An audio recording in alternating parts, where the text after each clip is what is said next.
What happens when someone looks at their partner and doesn't see a person to love, but a bank account to cash out? It's a chilling thought, right? But for some, it's a very real and deadly calculation. Well, today we're going to open up that very playbook. Yeah, that quote really gets to the heart of it, doesn't it? It's about that terrifying switch when love just gets tossed aside for greed. And suddenly, till death do us part becomes a promise and a threat. So look, we're not just going to give you 3 random crime stories. No.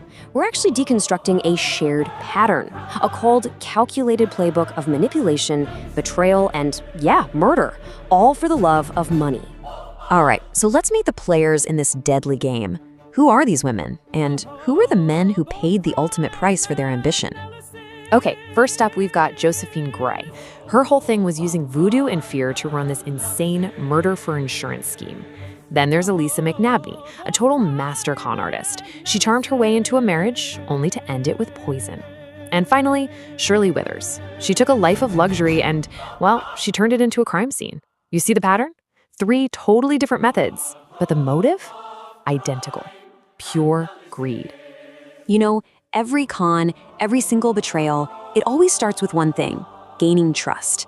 So the real question is, how did these women get so good at it?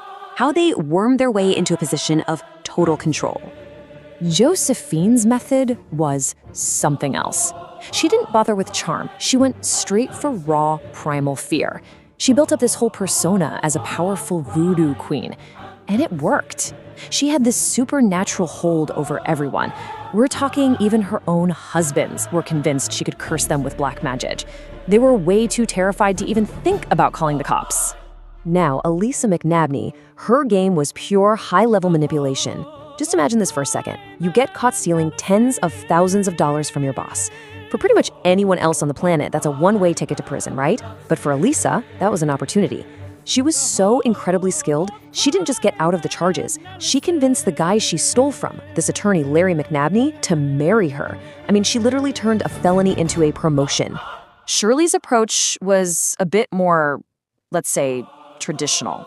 But trust me, it was just as deadly. She found herself a multimillionaire Peter Shellard who was just completely smitten. He fell for it, hook, line, and sinker.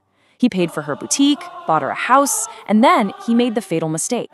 In what I can only call an act of blind faith, he made her the bookkeeper at his car dealership. Just like that, she had the keys to the entire kingdom. So, okay, the stage is set, the trust is there, the access has been granted. And now we get to the horrifying turning point. This is the moment these men stop being providers